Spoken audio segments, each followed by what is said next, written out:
× x2y 8 × x³ y² ஆகியவற்றின் மீப்போமா காண்க. Okay, ஆகியவற்றின் மீப்போமா காண்க. ஆனந்தமா மடங்கு. இது கேட்டாங்கன்னா ஒரு மாதிரி தான் மிஸ் இருக்கு. இன்னொரு கேட்டாங்கன்னா வகுத்தின்னு ஒன்று இருக்கு. அதே வகுத்தி சேர்த்து சொல்லி தந்துடுறேன்.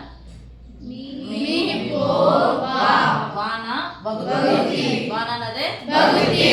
இப்போ இதை ஃபர்ஸ்ட் பார்த்துக்கலாம், பிரிச்சு போட்டுக்கலாம். 4 4னுடைய மடங்கு தான் இது வந்திருக்கு. அப்புறம் 4 வச்சு போடுறோம். 4 × x² y. இது 4 × 2 தானே 8 x x³ y² மடங்கு அப்படின்னு சொன்னா சாமி பொதுவானது மாறினது பெரியது தனியாக சேர்த்து பெருகிடும். வகுத்தினா பொதுவானது மாறினது சிறியது. பொதுவானது மாறினதுக்கு சிறியது. வகுத்தி போட்டுக்கலாமா? ரெண்டுத்துலயும் பொதுவான இருக்குன்னு பாருங்க. 4 போட்டாச்சு. ஃபர்ஸ்ட் இது மாதிரி போட்டுட்டு பொதுவானதுக்கு இது மாதிரி போட்டு ஒரு ஜோடி எடுத்துக்கணும். 2 நம்பருக்கு ஒரு நாள் ஜோடி, 3 நம்பருக்குனா 3 பார்க்கணும். இப்போ இங்கேயும் x இருக்கு, இங்கேயும் x இருக்கு, ரைட்? அப்ப x போட்டாச்சு. இங்கேயும் y இருக்கு, இங்கேயும் y இருக்கு, y-யும் போட்டாச்சு. இங்க அடுத்து என்னது? வகுத்தினா அது பொதுவானது மாறினது சிறியது.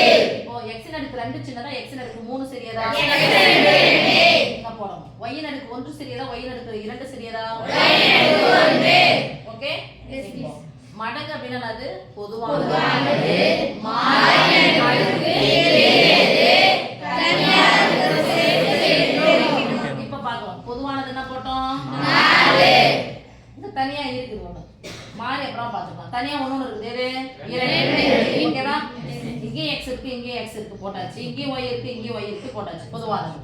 அடுக்கு பெரியது. மாறியினுடைய அடுக்கு பெரியது. x ன் அடுக்கு 3 பெரியதா, x ன் அடுக்கு 2 பெரியதா? x ன் அடுக்கு 3. y ன் அடுக்கு 2 பெரியதா, y ன் அடுக்கு 1 பெரியதா? y ன் அடுக்கு 2. இத பெருக்கி போடணும். 4 2 8 × x ன் அடுக்கு 3 y ன்